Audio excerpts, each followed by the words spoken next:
नमस्कार साथियों, स्वागत है आप सभी का। दोस्तों यहाँ पर चल रहा है उत्तराखंड डीएलएड के लिए मैथ के प्रैक्टिस सेट, और ये प्रैक्टिस सेट जो है आपके चैप्टर वाइज हैं, जिससे कि लगभग सभी तरह के क्वेश्चन इसमें आ जाएं। मेरी कोशिश फिलहाल यही है, तो मैं यहाँ चैप्टर वाइज करा रहा हूँ ताकि आपको एक चैप्टर के मैक्सिमम क्वेश्चन मिले। तो आप यहाँ देख भी रहे होंगे कि एक ही चैप्टर के काफ़ी क्वेश्चन आपको देखने को मिल रहे हैं, मिक्स नहीं है, क्योंकि मैं यहाँ पर चैप्टर वाइज ही करा रहा हूँ। तो शुरू करते हैं क्लास को।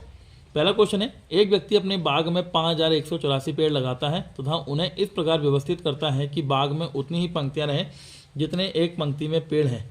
बाग में कितनी पंक्तियां हैं? तो देखो भाई, एक पंक्ति में अगर मैं मान लूँ जैसे दो पंक्तियां हैं, पहली पंक्ति ये, दूसरी पंक्ति ये, तो पहली पंक्ति में भाई क्या इसने एक कंडीशन दी कि जितनी पंक्तियाँ हैं उतने ही पेड़ हैं हर पंक्ति में। अगर दो पंक्तियाँ तो दो पेड़ हैं, तो टोटल कितने हुए? 1 2 3 4, यानी 2 दूनी 4। अगर ये 3 पंक्ति होती तो सब में 3 पेड़ होते भाई, जितनी पंक्ति उतने पेड़, ये कंडीशन चल रही है। तो यहाँ टोटल कितने हो गए? 9, यानी 3 3 9। तो इस तरह के क्वेश्चन आपके क्या कहते हैं, स्क्वायर वाले होते हैं। तो इसका मतलब 5184 जो है वो किसी ना किसी का स्क्वायर है। अब किसका स्क्वायर है? 70 72 75 81।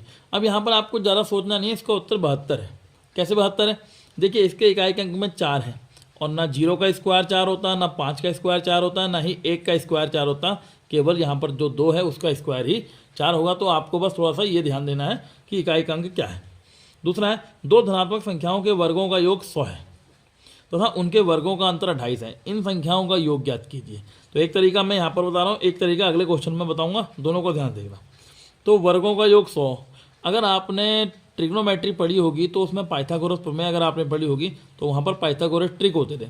तो आपको वहाँ पर एक नंबर बताया था, 8 और 6 से 10 बनता है। कैसे? 8 का स्क्वायर 64, 6 का स्क्वायर क्या कहते हैं आपका 36, और दोनों का जो योग होगा वो 100, 100 होता है 10 का स्क्वायर। तो ये जो 100 बनता है 10 का स्क्वायर, वो 8 और 6 से बनता है। यहाँ पर आपने पढ़ा होगा, अगर नहीं पढ़ा तो थोड़ा सा आपको ध्यान रखना पड़ेगा। यानी जो 2 संख्याएं वो हमारे पास 8 और 6 हैं, चाहे तो इन दोनों के वर्गों का अंतर कर लीजिए। 8 का स्क्वायर 64, 6 का 36, दोनों का अंतर 28 आएगा। तो हमें पता है कि ये संख्याएं 8 और 6 हैं, तो संख्याओं का योग ज्ञात करना है। संख्याओं का योग 8 और 6 14, यानी कि ऑप्शन नंबर सी। तो मुझे इसको सॉल्व करनी जो होती थी, मैं सीधे ही इसमें बता देता। क्वेश्चन नंबर 3 है, 2 संख्याओं का योग 29 है, उनके वर्गों का अंतर 145 है और उन संख्याओं का अंतर है। अब यहाँ पर जो मैं तरीका बता रहा हूँ, देखो ध्यान देना। 2 संख्या है तो हम 2 संख्या मान लेते हैं, ए और बी। इनका योग कितना दे दिया? योग का मतलब प्लस, आपको दे दिया 29, और उनके वर्गों का अंतर, पहले वर्ग करेंगे फिर अंतर, क्योंकि पहले वर्ग बोला बाद में अंतर बोला। यानी ए स्क्वायर फिर बी स्क्वायर, दोनों का अंतर यानी माइनस, ये कितना है? 145। अगर आपने ए स्क्वायर माइनस बी स्क्वायर का फॉर्मूला पढ़ा होगा तो वो होता है ए प्लस बी और ए माइनस बी, बराबर में 145 तो है ही। इस a प्लस बी का मान आपके पास 29 है, यानी 29 यहाँ होगा, 29 से कट जाएगा 5 बार, तो a माइनस बी बराबर कितना बचेगा? 5, ऑप्शन नंबर बी। क्योंकि अंतर पूछा है इसने, संख्याओं का अंतर, और अंतर a माइनस बी होगा। 2 संख्या मानी हमने। तो क्वेश्चन नंबर 4 देखेंगे, 3 क्रमागत पूर्णांकों, क्रमागत या क्रमिक एक ही होता है, पूर्णांकों के वर्गों का योग 2030 है। तो बीच का पूर्णांक क्या होगा? यहाँ पर 3 बोले हैं, बीच का पूछा है, तो हमने बीच का पूर्णांक मान लिया x। इससे पहले का पूर्णांक हम ले लेंगे x माइनस 1, और अगला पूर्णांक ले लेंगे x प्लस 1। इनके वर्गों का योग, पहले वर्ग करेंगे होल स्क्वायर करके और फिर योग करेंगे, और वो योग कितना है? बराबर में 2030, वो यहाँ पर योग है। तो अगर आपको होल स्क्वायर के फॉर्मूले मालूम होंगे तो ये आएगा x square plus 1 minus 2x, और ये भी एक्स स्क्वायर, और ये वाला x square plus 1 plus 2x। मैंने यहाँ एक सॉल्व पूरा करा दिया है, वरना इतनी ज़रूरत नहीं थी। आपको ये मालूम होना चाहिए 2x इसमें आएगा, दोनों कट जाएंगे, एक माइनस का एक प्लस का।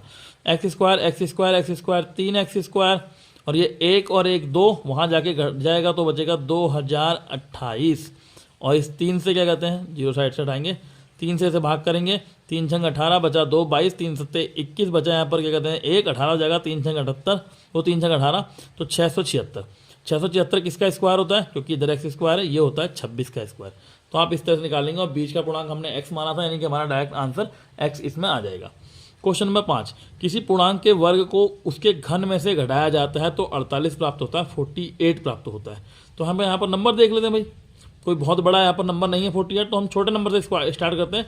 छोटा नंबर है 4, तो 4 का क्यूब करा हमने पहले, और फिर 4 का स्क्वायर किया, घटा के देगा।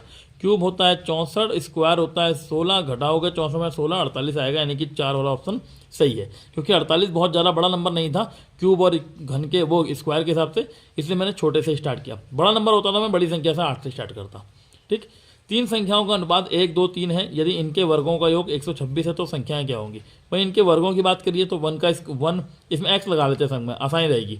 1x का स्क्वायर यानी कि एक्स स्क्वायर, 2x का स्क्वायर यानी कि 4x स्क्वायर, 3x का स्क्वायर यानी कि 9x स्क्वायर, बराबर इन सबका योग कितना है 126। प्लस कर लो, 9 4 13 और 1 14, 14x स्क्वायर बराबर 126, 14 से कटेगा 14 नंबर 126 और x स्क्वायर बराबर 9, यानी कि x का मान कितना आ गया आपका 3।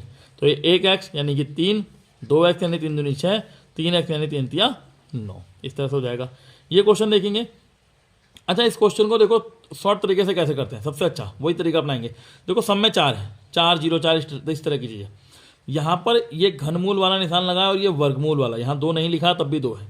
हमें पता है वर्गमूल में, मैंने कल भी आपको जो वीडियो क्या कहते हैं बनाई थी उसमें बताया था कि जब वर्गमूल करते हैं तो जितने दशमलव के बाद स्थान है उसका आधा कर देंगे, यानी 2 2 के जोड़े बनेंगे। घनमूल में 3 3 के जोड़े बनेंगे, यानी कि तिहाई होगा। यहाँ पर 1 2 3 4 5 6 6 संख्याएं हैं दशमलव के बाद, तो तिहाई हो जाएगा, यानी कि 2 ही संख्या बचनी चाहिए। और बाद में वर्गमूल है, यानी कि 2 का अब 1 ही संख्या बचनी चाहिए। तो एक ही संख्या कहाँ पर है, ये है दशमलव के बाद 1 ही संख्या बचनी चाहिए, यानी ऑप्शन नंबर बी, क्योंकि 4 तो सब में ही है। बाकी 4096 का अंडर रूट आपका वो घनमूल होता है 16, और 16 का क्या कहते हैं अंडर रूट होता है 4। ये आपको वैसे भी पता होना चाहिए, और यहाँ पर सभी 4 दे रखे हैं तो इतना सोचने की आवश्यकता नहीं थी। क्वेश्चन नंबर 8 यहाँ दे रखा घनमूल 1 - 91 बट्टे 216। अगर मैं 200 यहाँ बट्टे में 1 लूँगा, एलसीएम नहीं हूँ, तो 216 यहाँ जाएगा। 216 में से 91 घटाओगे बचेगा 125, और 216 बट्टे में 125 का घनमूल होता है 5 और 216 का 6 है, यानी कि 5 बट्टे 6। ऐसे यहाँ पर देखो ये 16 की घात 0.16 है और 2 की घात 0.36, ये 2 है, इसको भी 2 में कन्वर्ट करते हैं। 2 दूनी 4 दूनी 8 दूनी 16, यानी कि 2 की घात 4, तो 2 की घात 4 यहाँ ऊपर गुणा कर जाएंगे, घातों में गुणा होती मैंने बताया था। 16 चक्को 64, 64 और 36 100, यानी कि 2 की घात 1.0 100, इस तरह से 1.00, और 2 की घात 1 का मतलब 2 ही होता है। यहाँ देखेंगे 4 की घात 0.5 और 5 की घात 4, ये क्वेश्चन थोड़ा सा अलग है, तो इसको थोड़ा ध्यान देंगे। इसको तो हम बनाते हैं 4 को 2, तो ये जाएगा 2 की घात 2 गुणा 0.5, और 5 को 2 कैसे बना सकते हैं हम, 5 को 1/2 तो लिख सकते हैं 0.5 को, और इसकी घात कितनी है, इसकी घात है 4, इसकी घात कितनी हो गई 4। तो यहाँ पर नहीं 1/2, हाँ ठीक हो गया, ठीक 1/2 की घात 4। अब इधर देखो 2 की घात में गुणा करते हैं, तो 2 की गुणा होगी 0.5 में, तो ये जाएगा 5 दूनी 10, यानी कि 2 की घात 1 और गुणा में 1/2 की घात 4, यहाँ पर ऐसे ले लो। ये घात हम ऊपर ले आए या इस घात को नीचे ले आए, कोई एक कंडीशन हमें यहाँ पर अप्लाई करनी पड़ेगी। तो हम एक काम करते हैं, ये 2 की घात 1 तो है ही, 2 की घात 4 को भी ऊपर ले आते हैं, 2 की घात ये -4 हो जाएगा। गुणा करते समय घातें जुड़ जाएंगी, 1 और -4 जोड़ोगे तो 2 की घात -3, और इस घात को वापस ले आएंगे 1/2 की घात 3, और 2 की घात 3 का मतलब होता है 8। चाहे आप उस वाली घात को वहीं नीचे ले आते हैं तो यहाँ यहीं सीधे बच जाता है 1/2 की घात 3, तो भी 8 आपका उत्तर आ जाता। चाहे आप ऐसे कीजिए, जो दिमाग में पहले आ जाए उससे कीजिए, तरीके बहुत होते हैं। यहाँ पर 2 की घात 2 ऊपर से घात -2। अब यहाँ पर देखेंगे, पहले हम इस पोर्शन को सॉल्व करते हैं, 2 की घात -2 को सॉल्व करते हैं। अगर माइनस में घात है तो प्लस करने के लिए बट्टे में ला सकता हूँ मैं 2 की घात 2, और 2 की घात 2 का मतलब कितना हो गया 4, यानी ऊपर वाले पोर्शन को हम बोल सकते हैं 4 सीधे, क्योंकि मैंने 2 की घात 2 को सीधे 4 कर दिया।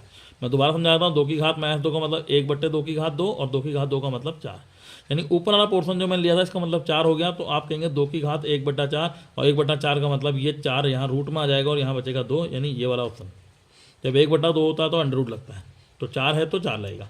8 की घात 2/3, इसका आंसर देखेंगे भाई, 8 को लिखेंगे 2 की घात 3, और गुणा में ऊपर घात है 2/3, तो 3 से 3 खत्म, 2 दूनी 4, option number C. Question number 13, यहाँ 27 की घात 2x - 3 और 243 की घात 3। अगर इसको 27 को देखो तो ये होता है 3 की घात 3, 3 की घात 3, और 3 की गुणा ऊपर कर रहा हूँ मैं एंड टू एंड, 3 दूनी 6x - 3 बराबर 243 होता है 3 की घात 5, और ऊपर 3 है तो 5 3 15 हैंड टू हैंड कर लो, यानी 6x - 3 का मान 15, क्योंकि नीचे का बेस बराबर है तो ऊपर वाले क्या कहते हैं उनको भी बराबर ले सकते हैं घातों को। तो 6x - 3 बराबर 15, तो 6x 3 वहाँ जाके हो जाएगा, जुड़ जाएगा 18, और 6 से कटेगा 3 बार, ऑप्शन नंबर ए। यदि a की घात b बराबर 125 तो a माइनस b की घात इतना पूछा है। भाई a की घात b हमें पता है 5 की घात 3 का मान ही 125 होता है, मतलब a का मान 5 और b का मान 3। तो a माइनस b यानी 5 में 3 घटाओगे 2 और a प्लस b यानी कि 5 प्लस 3 8, 8 माइनस 4 गया 4 और 2 की घात 4 यहाँ पर आपको दे रखा, 2 की घात 4 होता है आपका 16। ऐसी है 243 की घात n/5, 3 की घात 2n + 1, 9 की घात n और 3 की घात n - 1। 243 को हम बदलते हैं 3 की घात, 3 की घात ऊपर गुणा कर देंगे 5, 5 से 5 खत्म, तो ये बचेगा 3 की घात n इंटू 3 की घात 2n + 1 और नीचे इसको कर देंगे 3 की घात ऊपर 2 से गुणा 3 की घात 2n गुणा 3 की घात n - 1। ऊपर की घातों को इकट्ठे लिख लेते हैं n 2n और 1, तो ये जाएगा 3 की घात, क्योंकि गुणा करते समय घात जोड़ती है n और 2n 3n + 1, 3n + 1 और नीचे भी 3 की घात 2n और n 3n - 1। ऊपर आके घात क्या हो जाएंगी, घट जाएंगी, तो 3 की घात ये 3n + 1 और नीचे वाला 3n माइनस में हो जाएगा और माइनस का 1 हो जाएगा प्लस में, तो 3n से 3n खत्म, तो 3 की घात 2 और 3 की घात 2 का मान होता है 9। ऐसे 64 की घात माइनस के 2/3 है, तो अगर आप इसे देखें तो ये 4 की घात 3 होता है, क्योंकि बट्टे में 3 है तो 3 काटना जरूरी है। 3 से 3 खत्म, तो बचा 4 की घात -2 और गुणा 1/4 की घात -2। तो अब क्या करें, दोनों को प्लस करना पड़ेगा। क्या करते हैं, 4 की घात -2 है, इसको ले लेता हूँ, 1/4 की घात 2 हो जाएगा और ऊपर ये वाला 4 ऊपर जाएगा, 4 की घात 2 यहाँ आ जाएगा, तो नीचे हो जाएगा 1/4 को 16 और ऊपर भी हो जाएगा कितना आपका 16, इससे ये खत्म हो जाएगा। तो इस तरह से भी आप इसको कर सकते हैं। वैसे यहीं पर भी आता, दोनों घात सेम थी, 4 से 4 कट जाता, फिर वही है जो दिमाग में पहले आ जाए उसको कर सकते हैं। 16 की घात 0.36, 256 की घात 0.07। भाई 256 भी होता है 16 का स्क्वायर, 16 की घात 2, तो 16 यहाँ भी 16 यहाँ कॉमन 16 हो जाएगा, ऊपर 36 और यहाँ 7 दूनी 14, 36 16 50, वो भी पॉइंट में। तो इसको और तोड़ो, इसको कर सकते हैं हम 4 की घात 2 गुणा 0.50, तो ये जाएगा 4 की घात 1.00 यानी 4 की घात 1 और 4 की घात 1 का मान 4 ही होता है। ऐसे यहाँ देख सकते हैं 5 5 5, गुणा करने में घातें जुड़ती हैं, भाग करने में घातें हटती हैं, तो पहले भाग करा जाता है बोर्ड मास के अकॉर्डिंग। 4 में से 8 गया बचेगा -4 और 7 में से 4 घटेगा बचेगा 3, यानी 5 की घात 3 और 5 की घात 3 होता है 125। क्वेश्चन नंबर 19 ध्यान देंगे, क्वेश्चन नंबर 19 ध्यान देंगे और 22 ध्यान देंगे। पहले 22 में देखते हैं। अगर कभी भी कोई नंबर सीरियल से दे रखा अनंत तक चल रहा है तो उसका मान वही होता है, परंतु वो अनंत तक नहीं है, रुक जाता है, तो हम क्या करेंगे, जो नंबर है वो लिखेंगे और जितने बार रूट लगा उसको 2 की उसमें डबल गुणा करते जाएंगे, क्योंकि रूट है 2 से गुणा करेंगे, 2 2 दूनी 4 दूनी 8 दूनी 16 दूनी 32 और इससे एक नंबर कम करके 31, इस तरह से लिख देंगे 2 की घात 31/32। ठीक है, ध्यान रखना। अगर ये 4 ही बार होता, ये लास्ट वाला 2 नहीं होता, तो 2 दूनी 4 दूनी 8 दूनी 16 तो आता 2 की घात 16 और एक घात कम करते हैं बचता 15। ये ध्यान देना। अगला है 2 2 2 3 बार है, लेकिन यहाँ अनंत में दे रखा है, 3 बार सॉरी अनंत बार है। अगर ये अनंत बार आपका दे रखा है तो आपको क्या करना है, आपको इसके फैक्टर करने लगातार, जैसे 1 गुणा 2 ऐसे, या 2 गुणा 3 या 3 गुणा 4। अगर ये प्लस है तो आंसर बड़ा वाला, माइनस है तो आंसर छोटा वाला, क्योंकि ये प्लस है तो आंसर बड़ा वाला 2 होना सही रहेगा। सेम टू सेम क्वेश्चन मैंने यहाँ रखा है, ये भी 6 अनंत में दे रखा है, इसके टुकड़े कर सकते हैं 2 गुणा 3, क्योंकि प्लस है तो आंसर हम बड़ा वाला लेंगे, ऑप्शन नंबर बी। ये मैंने आपको बता दिया है। इस वाले को ध्यान देंगे, 144, 52 और 248। मैं राइट साइड से इसलिए गिन रहा हूँ कि इसे राइट साइड से ही सॉल्व करना है। तो 144 का अंडर रूट करेंगे 12 और 12 को जोड़ेंगे 52 में हो जाएगा 64, 64 का अंडर रूट होता है क्या कहते हैं 8, 8 को इसमें जोड़ोगे ये हो जाएगा 256 और 256 का अंडर रूट कितना होता है 16, ये आपको मालूम है। ऐसे ही 10,000 का अंडर रूट हो जाएगा 100 और 100 को जोड़ेंगे 44 में 144, 144 का अंडर रूट होता है 12, 12 को जोड़ेंगे इसमें हो जाएगा 16 और 16 का अंडर रूट होता है 4। और लास्ट क्वेश्चन आपके लिए है, ये आप इसको सॉल्व करेंगे। तो ये थे हमारे 25 क्वेश्चन। उम्मीद है आप लोगों को समझ में आए होंगे। अगर कोई क्वेश्चन में डाउट होता है तो आप मुझसे उससे कमेंट करके पूछ सकते हैं। और बाकी कुछ बच्चे मेरा नंबर मांग रहे थे तो मैं नंबर दे देता हूँ 9917063169। इस पर आप मुझे कॉन्टैक्ट भी कर सकते हैं। तो मिलते हैं अगली वीडियो में। नमस्कार।